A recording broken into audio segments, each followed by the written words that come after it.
Hey everyone, today we're going to take a look at my Thorn collection from $2.99 all the way down to $200. This is my second most complete part of the run. The 300s are essentially finished. Just one book I thought I had, but actually I didn't have. I have to pick that up again someday. It's a filler book though, so. But yeah, this portion of the run I would consider to be the least This is least good in terms of keys. Story-wise, I love the stories here. The Craven's Last Hunt, stories like that were really well done in this era. There's not a lot of keys. You have the first Black Costume, the first Hobgoblin, a few other minor keys, but none of the really heavy hitters like a first Venom, or in the 100s, of course, you got the first Punisher. That's Gwen Stacy. So if you were to collect Spider-Man, this portion is definitely the easiest. Speaking of Craven's Last Hunt. Incredible story, spans over 3 titles, unfortunately, but still, it's a fun run to collect. It's only 6 books, I believe, and there's plenty of volumes. Called Amazon, I bought a volume for like $10. All 6 books were included. I still read to this day, somewhat often. But yeah, the artwork too, a lot of it features a black costume. And in general, a lot of the more classic covers we all know, even ones like this, pretty well known, pretty recognizable for those that collect Spider-Man. Here we have Ned Lee's Field of the Hobgoblin. Plenty of awesome books. I think I'm only missing about, I think actually just one book now, or no, 2 books. I'm missing 209 and 239. Not 238, the Hobgoblin, the second Hobgoblin. Which I don't know why I cannot, for the life of me, find it anywhere for a reasonable price. It's always like $50 Canadian, which to me is crazy. So just patience. That's what it's all about. You gotta be patient. The deals will come. Everyone tells me, yo, you say you got it for this price. I just don't believe you. I never ever find it. And then 6 months later, they come to me and they find this book for that price. Just gotta be patient, gotta look too. A lot of people, they just don't look. They'll check eBay once in a while, go to a local show, go for like 2 boxes, and then be like, I found nothing. I'm done, I give up. But no, you look through everything, you'll find a deal. Hell, just last week I was at a Comic-Con. This guy had about, I'd say, nearly 20 bins of books. Most of them were overpriced, not the best, but I noticed a lot of Bronze Age in there. I look further, I found some Brother Voodoo, some Black Panther, some Doctor Strange keys, all for like $2 each, $3 each. Of course, not the first appearance I see that got Brother Voodoo, but, second appearance, early appearances, stuff like that are worth $20 to $80 a piece. Deals like that, they come around pretty frequently if you look hard enough. And it's fun for the hunt. If you don't enjoy the hunt, you shouldn't be collecting full runs like this, because otherwise it'd be very expensive. You're spending like $10 on a book like this just to have it right away. It's always available, but if you want to find it for what it's worth, about like $2-3 book, you gotta wait. Spider-Man's in high demand. It always sells. If it's priced reasonably, it will sell, guaranteed almost. Of course, if I have most of the run, whenever I get duplicates in collections, or I find it for a good price, I'll pick it up, because why not?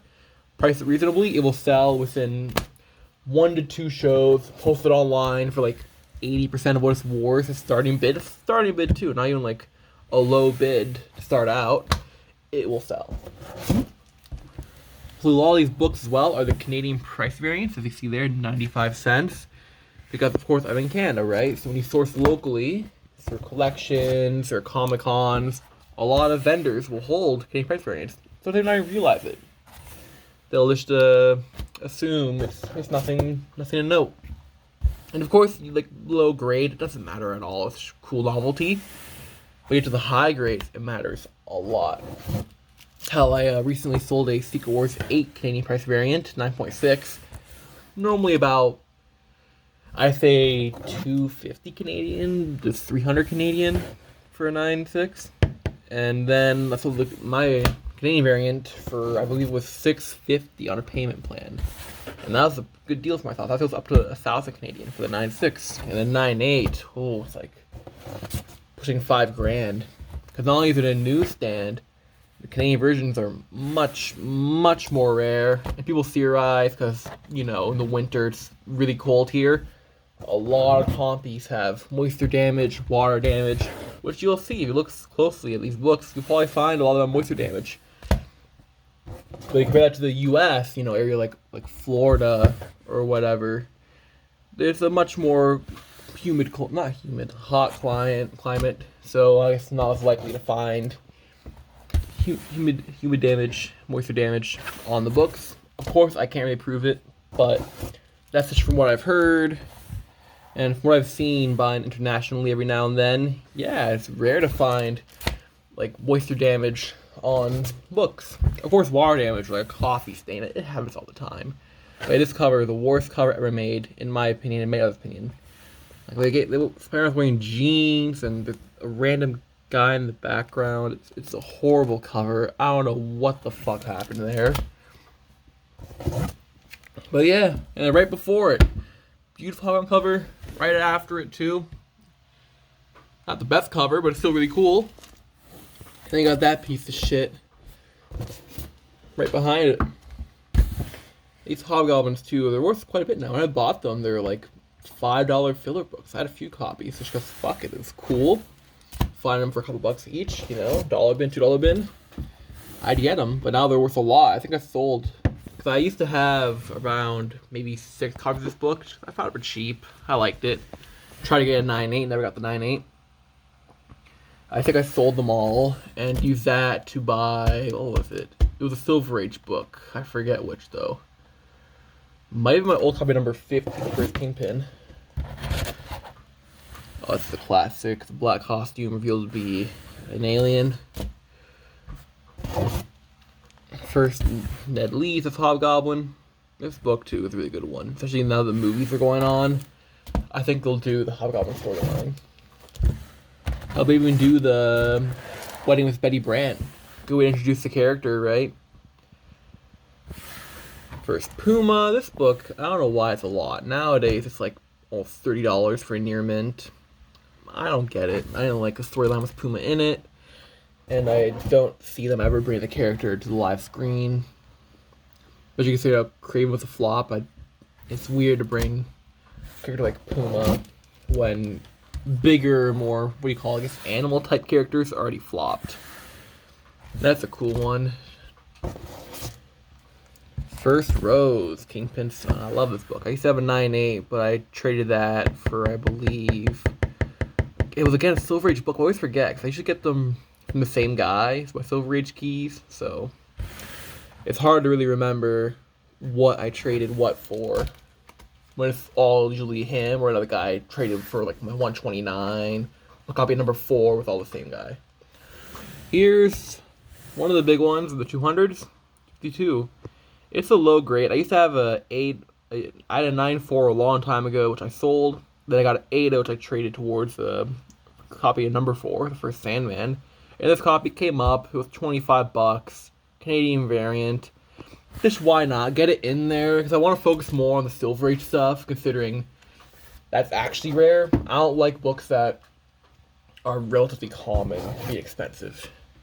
Even Silver Age is common, of course, but you know, maybe a first .gog, I'll see 4 copies in a year on local groups, local people I know offering. Meanwhile, Black Ops, I see like 4 of them a week. I've bought maybe, I don't know, 8 copies at this point. Mostly mid-grade, I'll be honest. I find a deal, I'll get it. I'll flip it or trade it. And I'm sure that copy will be gone in a couple months. I'll find a nice, higher mid-grade, maybe very fine copy. Sell the lower grade, keep the higher grade. But yeah, this looks like that are super common. So I don't really care to get the high grade, get a several copy, where I'm still looking for the Silver Age books. Or books like that. So I build my run, like, just get the copy. And then if I find an upgrade I happen to in a collection or it's a good price, then I'll keep the upgrade, sell the worst one. When I'm done the collection, I'll probably just casually go for upgrades. Because I enjoy the hunt. The hunt's the best part of collecting comic books. Oh, I dropped the comics.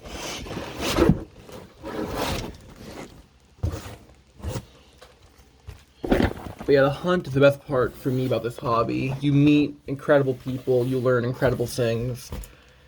Interaction's always fun, and that feeling when you get that really good deal, it's like, yes. Especially on bigger keys. Recently I got a copy of number 20, about, I'd say a 1.5, low grade of course, but I got it for $80 Canadian, which is about 50 American, like 60 American. Which is an insane deal, and stuff like that, it's very fun. It's nice to have the feeling. Oh god, sorry. Look up. But yeah, it's good to have the feeling of I got the good deal, I found it, you know, it's like a treasure hunt almost. And after I'm done with Spider-Man, I'll probably move towards more Golden Age, iconic covers, you know, like Schomburg, L.B. Cole, stuff like that for the collection, like actual rarity. Because when I started out, books like the first Punisher were incredibly rare. Like, now, oh my god, if I ever own a copy one day, I could die happy.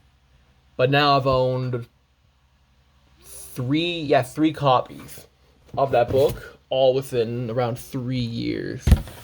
So, it's weird, like, it's still an awesome book. I love the book. I have a 4.5 in my collection, but the novelty has worn off to me, because I've seen so much of it. However, when it comes down to big books, even stuff like Archie number 50, the iconic Veronica cover, or L.B. Cole stuff, I've maybe seen it once or never. Like, straight up, I've never seen it in person, and I probably won't until I own it, because I have to go out and buy it, you know, heritage auctions, or if I get lucky on eBay. There's incredibly rare stuff that I may never see. That to me is interesting. Even not even the big keys. Of course, Crisis Stories number 22, Chamber of Chills 19. That would be awesome to own. But I'm talking even just like random stuff, like war stuff, EC, just random titles, random covers. That's what I love. Recently I saw a what was the title?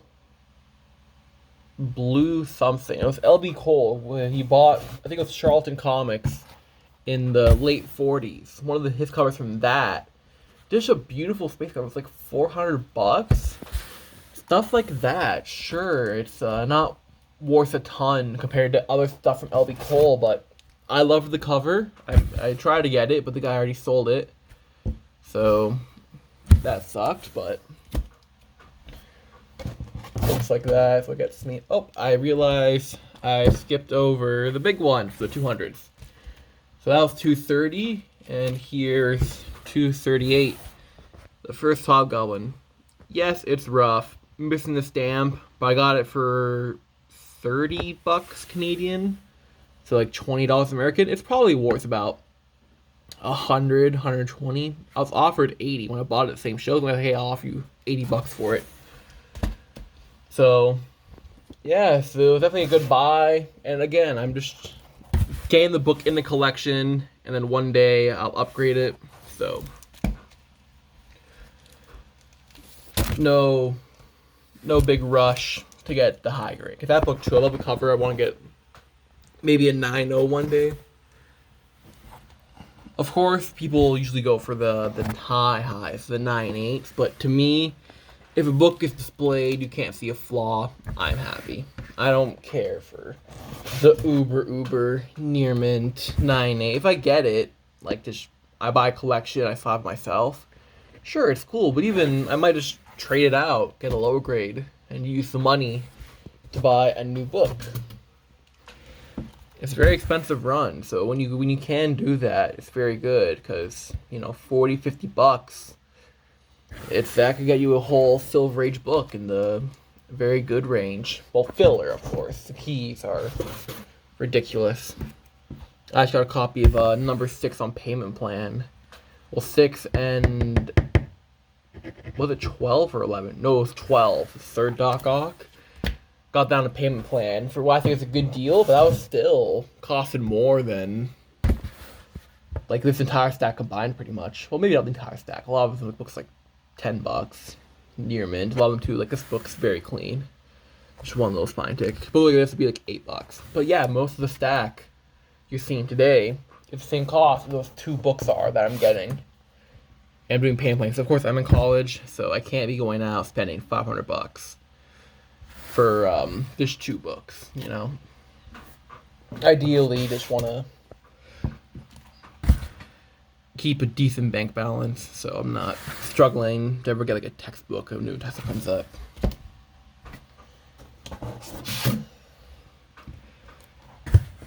But yeah, also it's good to have the comics as a backup. Hell, I have a friend who they collect sports cards. Their textbook, they lost them all. Someone stole it on the train. They sold one of the Jordan cards for like $1,000.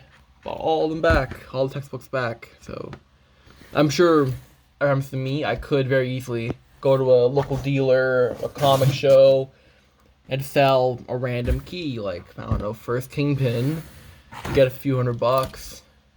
And yeah, it sounds like a savings to me. But of course, ideally, I never have to sell them, but the option is always there, which is nice. Of course, I'm not going to act like comics are a great investment, buy them up now before it's too late. Of course, you want to actually make real money, stocks or whatever else, comics. But with comics too, it's typically safe. Just don't be an idiot and buy out like whatever spec book there is. You know, like, oh, there's a movie for Blue Beetle. Get all the Blue Beetle books.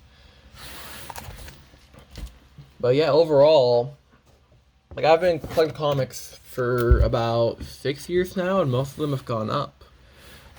So hey, that's pretty good. And at the very worst, you lose a little bit, but the enjoyment, you know, I can spend $200 to go out, have a crazy weekend with my friends, or $200, get a stack of books like this, read them, enjoy them, and one day maybe get my money back. Also, too, they gotta make sure you know how to sell them, where to sell them, because if you're out in the middle of nowhere, no one's buying comics, you're kind of screwed unless you go on eBay, but eBay takes a ton of fees. I don't like eBay because I'm Canadian again, and it's just such a pain in the fucking ass. I hate eBay with all my soul. But I can't lie, it is the best market for comics. It's straight up, it's the best market. You could try to argue, whatever. Even Comic Cons, you could find good deals there, but eBay historically, you want books, you go there, you'll find deals, you'll get guarantees most of the time. PayPal protection. Used it a few times before as a seller, and all 3 times the buyer scanned me a different way. Either paying with tracking, like, hey, take out the tracking and give me back a few bucks, which I do. Say I never received it. Another guy claimed damage with no pics, still got a refund with no pictures, which to me is fucking insane. Just stuff like that. Main reasons why I stopped using eBay and PayPal as a whole, but I understand the value. If you use it, good for you. But of course, many ways to buy comics. Everyone could go at their own pace, wherever they want. Hell, I'm sure if you're a billionaire, you could just go out, pay someone to get the books for you. Wake up in your art gallery, boom, there's a AF-15 and a 9.6. You know? Probably haven't actually now to think about it. I'm sure some billionaire out there is like, I want all these books, gives it a list, and boom, some fucking intern or some shit will buy it for them on their behalf. Probably why you see in the Heritage all the high grades like Matt Baker's go for ridiculous numbers compared to the lower grades. Of course, they're worth a lot more, but I've seen some books that are worth like maybe under $1,000 in lower grades, mid grades, go for almost 6 figures in the high grades. But yeah, that's it for the 200s. It's a nice little run of Spider-Man. Say only missing 2 books there. I'll bring the big guys back, actually. Nice little final shot. These are out of place because I've display them on my wall, so that's why they're not in. I have a box. Fantastic Four, but yeah, just fuck it. Yeah, so overall, great little collection. good way for you guys all to visualize the books in here, realize the scale. Because people forget, 100 books can be a lot. Look how big the stack is. That's only 100. So if you want to collect up to 800, 900 for ASM, it's a lot. Right now I just have 3 short boxes, and then about, I'd say, 40 books displayed. But the goal is one day to get those, where are they? The BCW plastic wall boxes. Top loaders, clear bagging boards. Just go all out because it's a very expensive run, so of course the protection is a big important thing to me. But also, it's just really nice. I like seeing the back covers of a lot of books. I like the advertisements. It sounds weird, but yeah, so good way to store the books in my opinion. Just see the backs. But yeah, that is all for today. I should be able to upload the rest very soon, so yeah, almost at the end of the run. Hope you enjoyed.